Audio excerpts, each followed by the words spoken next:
প্রিয় দর্শক, আমন্ত্রণ জানাচ্ছি সবাইকে দেশ টিভির স্বাস্থ্য বিষয়ক আয়োজন আসলে সুস্থ থাকুনে। সমৃদ্ধ হাসপাতাল লিমিটেড নিবেদিত এই অনুষ্ঠানে আমি ডাক্তার সাদিয়া সুলতানা রেশমা আপনাদের সাথে আছি। আজকে একটি নতুন স্বাস্থ্য সমস্যা নিয়ে কথা বলতে এসেছি। সমস্যাটির উপসর্গগুলো অনেকের কাছে সুপরিচিত। তা হচ্ছে হঠাৎ করে মুখ বেঁকে যাওয়া, হাত পা দুর্বল হয়ে যাওয়া বা অজ্ঞান হয়ে যাওয়া। এই সমস্যাটি যখন হয় অনেকেই বলে এটি হচ্ছে ব্রেইন অ্যাটাক বা স্ট্রোক। আজকে আমরা এই বিষয় নিয়ে কথা বলতে এসেছি।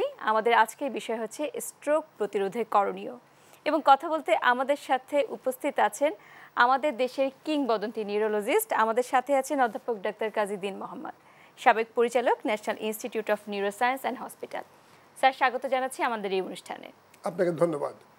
আমরা সবসময় স্যার স্ট্রোক নিয়ে কথা বলি, এবং আপনি হচ্ছেন স্ট্রোক রোগের চিকিৎসা এবং চিকিৎসা গবেষণার অন্যতম পথিকৃৎ। তো আমরা স্ট্রোক নিয়ে আগে যে ধারণাটি সবসময় পেয়েছি বা আমাদের সাধারণ মানুষ যে ধারণাটি নিয়েছিল, এখন আস্তে আস্তে পরিবর্তন হচ্ছে। তো প্রথমেই সেই পরিবর্তন থেকে একটু জানতে চাই, একজন মানুষ যদি তার ঘরে কেউ স্ট্রোকে আক্রান্ত হয় তাহলে কিভাবে বুঝবে? এটা অত্যন্ত একটা গুরুত্বপূর্ণ প্রশ্ন। দেখেন, স্ট্রোক একটা মস্তিষ্কের অসুখ, যেটা নাকি হঠাৎ করেই হয়। এটা খুব গুরুত্বপূর্ণ। এবং আমাদের পরিবারে যাদের স্ট্রোক হয় তখন এখন ইদানিং দিনে কিন্তু মানুষের অনেক সচেতনতা বেড়ে গেছে, যার জন্য কিন্তু হঠাৎ চট করে বুঝতে পারে, কিন্তু অনেক সময় বুঝতে পারে না। আমরা যদি স্ট্রোকের আসলে মূল লক্ষ্যগুলি, মূল বৈশিষ্ট্যগুলি বুঝতে পারি, তাহলে কিন্তু এই জিনিসটা ফাইন্ড আউট করা খুব কঠিন কিছু নয়।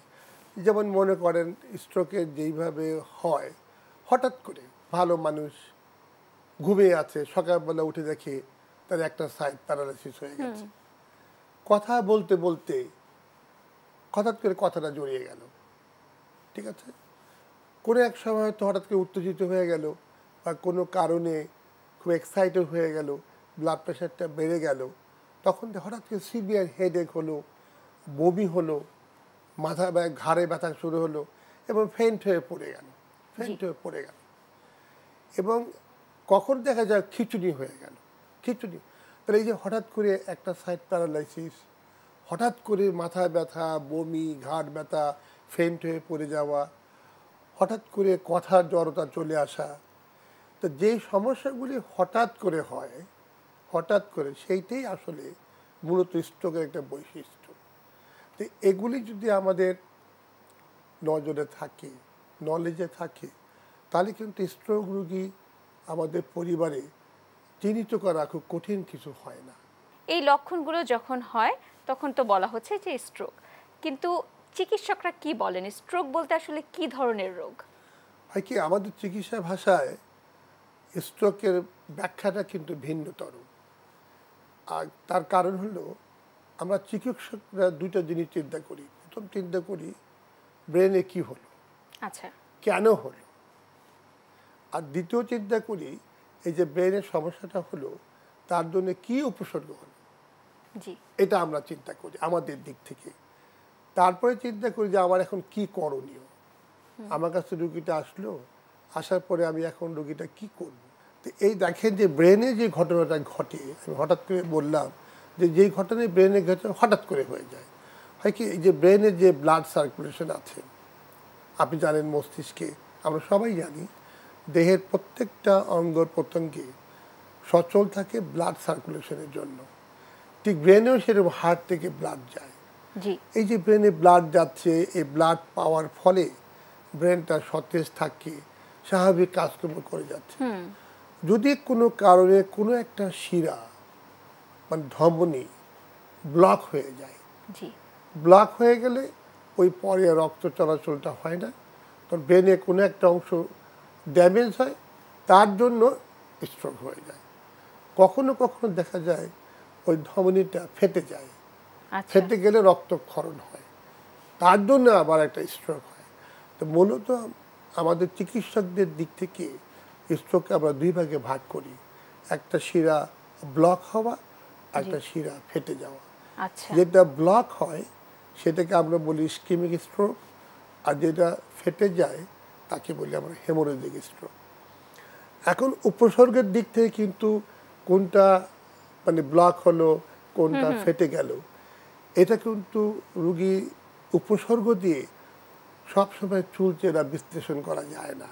আচ্ছা। কারণ দুইটারই উপসর্গ মোটামুটি কাছাকাছি, কিন্তু দু একটা জিনিস যদি আমরা খুব মাইনুটলি খেয়াল করি, তাহলে কখনো কখনো ওই বেড সাইডেই আমরা একটু বুঝতে পারি যে এটা রক্তক্ষরণ, একটা শিরা ব্লক হয়ে গেছে।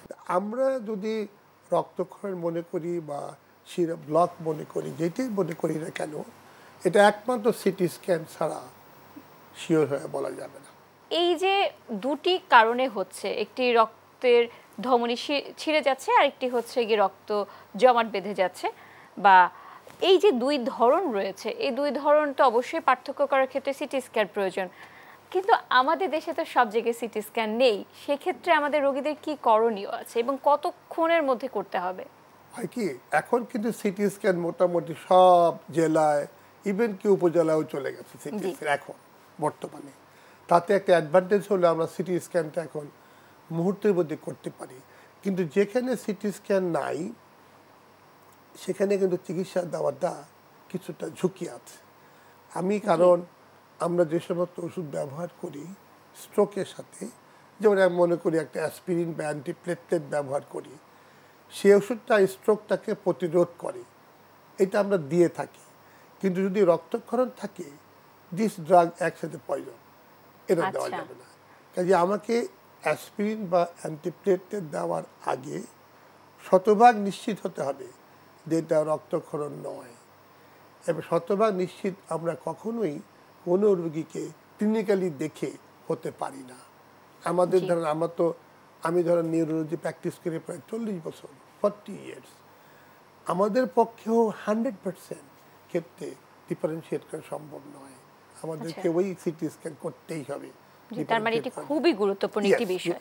অবশ্যই। তো আমাদের দেশের মানুষ তো এখনো যতই যাই বলি না কেন, তারা সঠিক সময়ে চিকিৎসা নিতে গিয়ে একটু ডিলে করে, এবং দেখা যায় যে তারা চিন্তা করছে, আত্মীয় স্বজনকে বলছে, এবং তারপরে চিকিৎসা নিতে আসে। তো এই যে সময়টা একটু নষ্ট হচ্ছে, এটি কি এই রোগের চিকিৎসার ক্ষেত্রে কোনো বাধা তৈরি করতে পারে কিনা? নিঃসন্দেহে, কারণ আমাদের স্ট্রোকের চিকিৎসা এখন অগ্রগতি প্রচুর। যেমন যদি কোনো শিরা ব্লক হয়ে যায়, যদি আমরা কোনো রোগীকে 4.5 ঘন্টার মধ্যে নিয়ে আসতে পারি, ম্যাক্সিমাম 6 ঘন্টার মধ্যে নিয়ে আসতে পারি কোনো একটা হাসপাতালেই, সেই হাসপাতালে যদি স্ট্রোকের চিকিৎসার পর্যাপ্ত সুবিধা থাকে, যেমন আমি যেটা মনে করি, আমরা জানি যে আমরা হার্ট অ্যাটাক হলে একটা থ্রোম্বোলাইসিস করি, ঠিক স্ট্রোকের রুগীরও এখনকার দিনে থ্রোম্বোলাইসিস করা যায়। এবং শুধু তাই নয়, থ্রোম্বোলাইসিস করার পরে আমরা ওইটাকে ক্যাথলা নিয়ে অ্যাঞ্জিওগ্রাম করে থ্রোম্বেক্টমি করতে পারি, যে ক্লটটা ছিল ব্রেনে সেটাও আমরা সরায় নিয়ে আসতে পারি। তো এইখানে যে টাইম ফ্রেমটা আমাদের 4.5 আওয়ার্স, 4.5 ঘন্টা, একদম কাটায় ধরে ধরে 4.5 ঘন্টা, এটা অত্যন্ত গুরুত্বপূর্ণ। যত যে আগে আসবে সে তত বেনিফিটেড হবে, যে যত পরে আসবে তার এই ওষুধটা দেওয়ার সুযোগটা অনেকটা কমে যায়। দেওয়া যাবে না তা না, এগুলি আরও কিছু স্টাডি আছে, কিন্তু দেওয়া গেলেও 6 আওয়ার্সের বাইরে থ্রোম্বোলাইসিস করার তেমন কোনো সুযোগ নাই। আর থ্রোম্বেক্টমি আমরা 12 ঘন্টার মধ্যেও করতে পারি, 24 ঘন্টার মধ্যে করতে পারি, ডিপেন্ড করে কোন আর্টারিটা ব্লক হয়েছে তার উপরে। তাহলে এই যে একটা অত্যাধুনিক চিকিৎসা, যারা স্পেসিফিক চিকিৎসা, এই চিকিৎসা যদি আমি টাইমলি না আনি, তাহলে এটা আমি দিতে পারবো না, তাতে রোগীর উন্নতি অনেক ডিলে হবে। আচ্ছা, একটু পিছনে চলে আসি। এই সমস্যাটি হচ্ছে, এবং সমস্যাটি আমরা দেখি যে মোটামুটি আমাদের দেশে খুব একটা অপরিচিত সমস্যা নয়। তো এর পিছনে কি কোনো উপাদান আছে যেগুলো দায়ী, বা ঝুঁকি আছে কিসের কারণে যে তার কারণে স্ট্রোক হচ্ছে? আমি প্রশ্নটা বুঝতে পারিনি। স্ট্রোকের ঝুঁকি? ঝুঁকি আছে, নিশ্চয়ই স্ট্রোকের তো অবশ্যই ঝুঁকি আছে। আমরা জানি, দেখেন স্ট্রোক কেন হয় এটা কিন্তু এখন পর্যন্ত আবিষ্কার হয়নি, কেন হয়, কিন্তু কাদের হয় সেটা আমরা জানতে পারি। দুই জিনিস কিন্তু, মানে একটা হলো ইটিওলজি, আননোন, কিন্তু কাদের হচ্ছে সেটা কিন্তু জানি। কাদের হচ্ছে? যাদের ডায়াবেটিস আছে, যাদের হাই ব্লাড প্রেশার আছে, যারা ওবেসিটি আছে, যাদের স্মোকার, যারা এক্সেস অ্যালকোহল খায়, যারা স্ট্রেস করে, খুব বেশি স্ট্রেস করে, যাদের ঘুমের মধ্যে স্নোরিং হয়, এরকম কিছু কিছু জিনিস আমাদের আইডেন্টিফাই করা আছে এবং দিজ আর অল এস্টাবলিশড। যাদের এই সমস্ত সমস্যাগুলি থাকে তাদের স্ট্রোক হওয়ার প্রবণতা খুব বেশি থাকে, তাকে বলা হয় risk factor. These are all risk factor, ঝুঁকি ফ্যাক্টর, মানে এগুলি থাকলে আপনি স্ট্রোকের ঝুঁকি আছে। যেমন কোনো লোক যদি বয়স 60-এর উপরে হয়, তার যে ব্লাড প্রেশার থাকে তার যা ঝুঁকি, ব্লাড প্রেশার সাথে যদি ডায়াবেটিস থাকে একই লোকের, তার ঝুঁকি ডবল। তার যদি সিগারেট খায় তার ঝুঁকি 3 গুণ। তার মানে একজন লোকে যদি একের অধিক এই রিস্ক ফ্যাক্টরগুলি থাকে তার ঝুঁকি মাত্রাও সে এই আনুপাতিক হারে বেড়ে যায়। খুবই চমৎকারভাবে বলেছেন। তো এই যে স্ট্রোক হচ্ছে এবং স্ট্রোকের ঝুঁকিগুলোর কথা বলছিলেন বা যে কারণগুলো এর সাথে সম্পৃক্ত, দেখা যায় যে কারো এই ধরনের কোনো সমস্যাই নেই, বয়স স্বল্প, তাদেরও ইদানিং খুব আমরা দেখি যে মাঝে মাঝে যে স্ট্রোক হচ্ছে। এটি কেন হচ্ছে?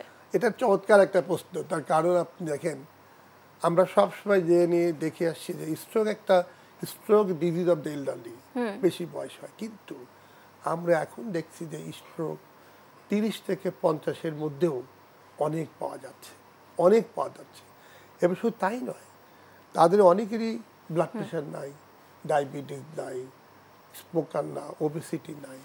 তাহলে নিশ্চয়ই অন্য কোনো কারণ আছে। নিঃসন্দেহে এই যেগুলি বললাম, blood pressure, diabetes, cigarette, obesity, আরও যেগুলি বললাম, এর বাইরেও কিন্তু স্ট্রোকের কিছু কারণ এখন আইডেন্টিফাইড হচ্ছে। তার মধ্যে একটা কারণ হলো হার্টে। যেমন হার্টে কারো ভালভুলার হার্ট ডিজিজ আছে, হার্টে কার্ডিওমায়োপ্যাথি আছে, হার্টে অ্যারিথমিয়া আছে, তাদের থেকেও হার্ট থেকে স্ট্রোক হচ্ছে। আচ্ছা। সেকেন্ড হচ্ছে ব্লাড ভেসেলস।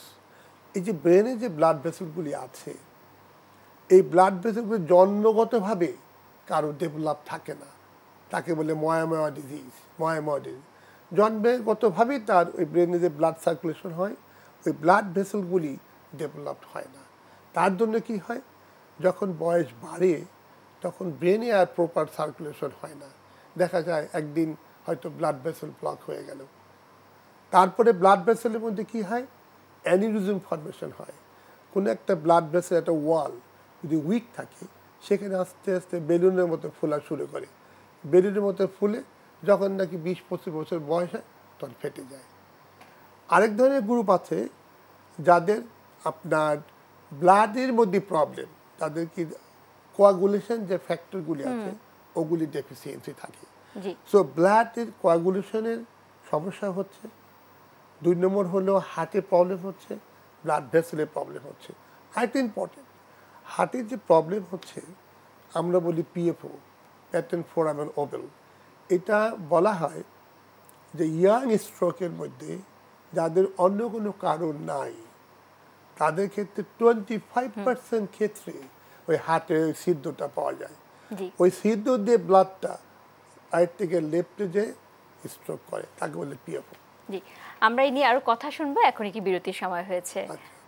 দর্শক, আসলে সুস্থ থাকুন থেকে যাচ্ছি একটা ছোট্ট বিরতিতে, ফিরবো একটু পরেই, আমাদের সাথেই থাকুন।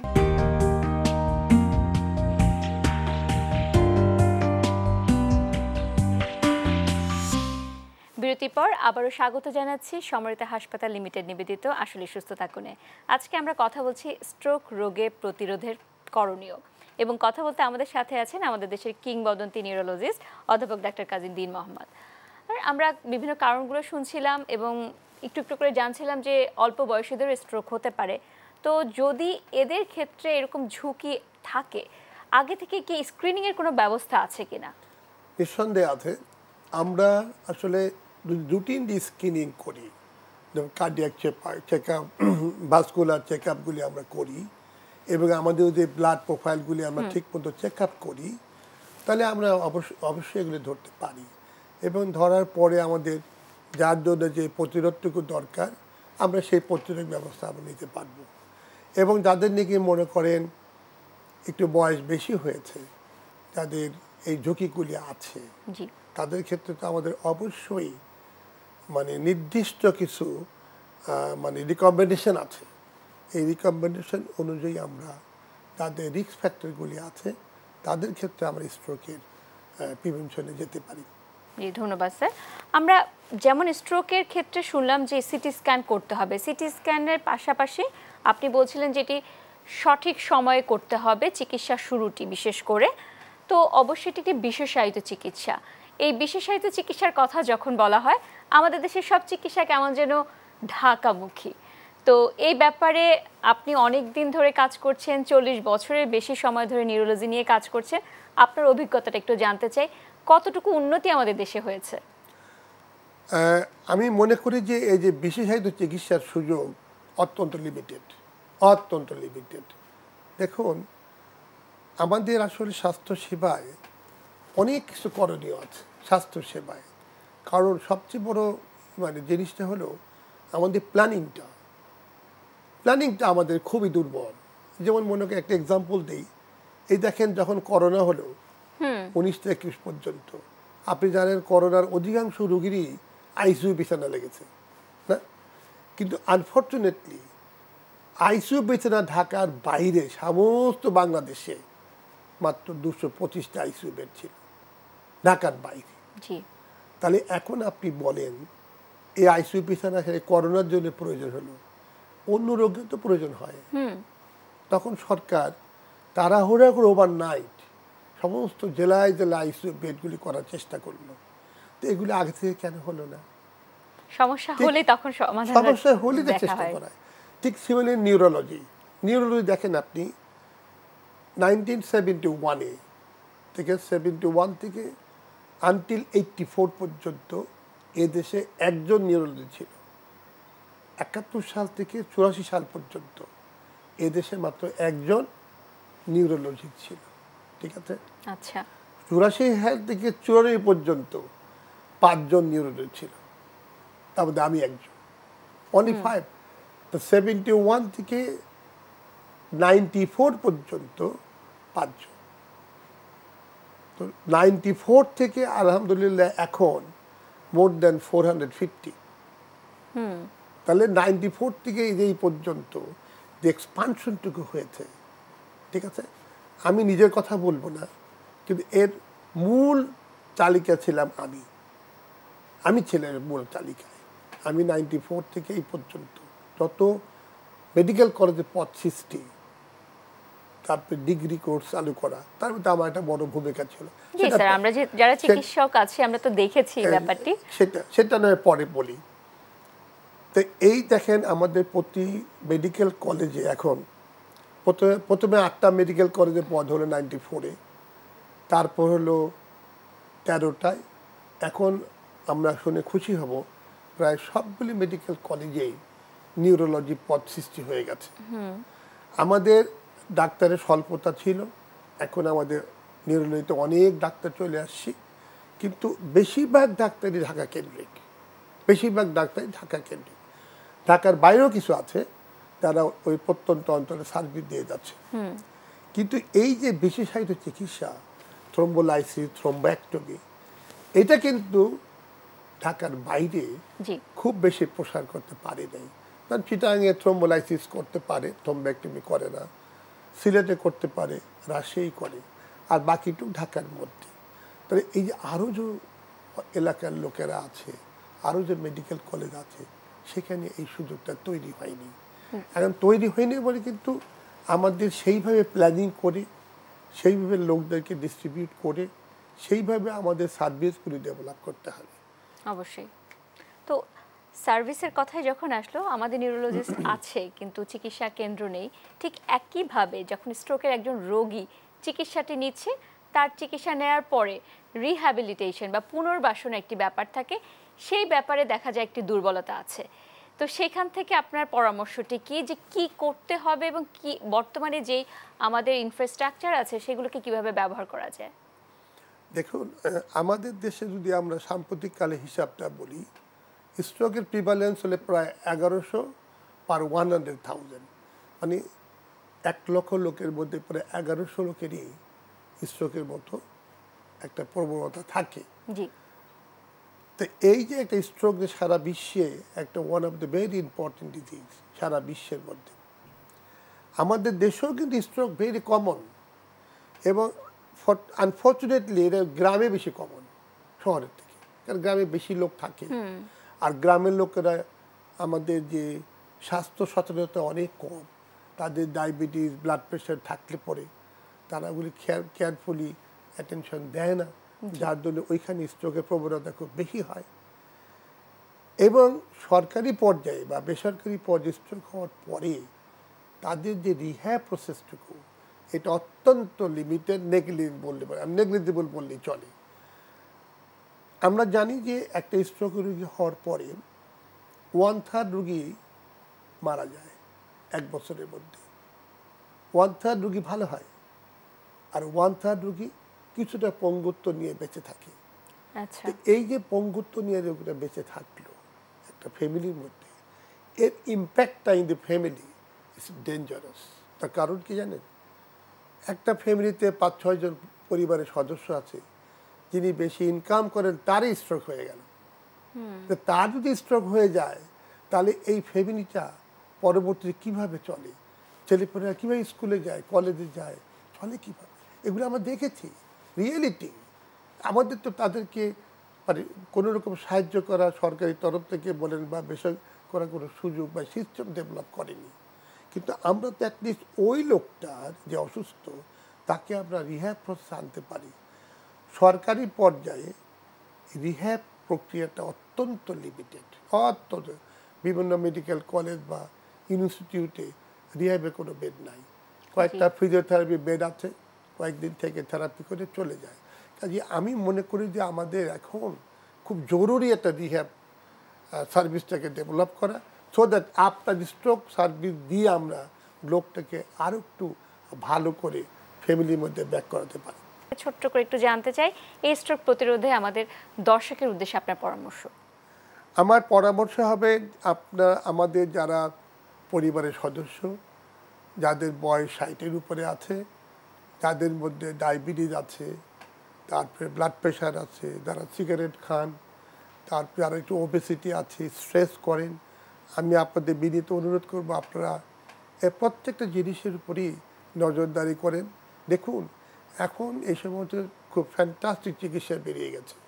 ব্লাড প্রেশার নিয়ন্ত্রণে রাখুন, খাদ্যাভ্যাস পরিবর্তন করুন, সিগারেট পরিহার করুন, ডায়াবেটিস নিয়ন্ত্রণ করুন, প্রত্যেক দিন মিনিমাম 1 ঘন্টা করে হাঁটুন, এবং খাবারের মধ্যে গরুর মাংস, খাসির মাংস বাদ দিয়ে সবজি বেশি খান, কার্বোহাইড্রেট কম খান, খেয়ে পরিশ্রম করে ভালো থাকার চেষ্টা করেন।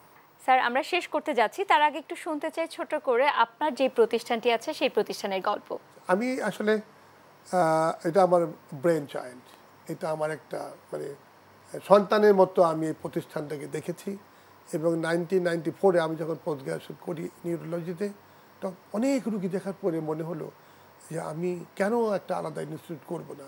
কিডনি হয়েছে, মেন্টাল হেলথ হয়েছে, কার্ডিওলজি হয়েছে, সেখান থেকে আমি চেষ্টা করি, আমি বলবো একক চেষ্টায় অনেক কষ্ট করে অনেক বাধা বিপত্তি পার হয়ে আমি এই ইনস্টিটিউটটা করেছি, যেখানে এখন হাজার হাজার মানুষ সেবা পাচ্ছে।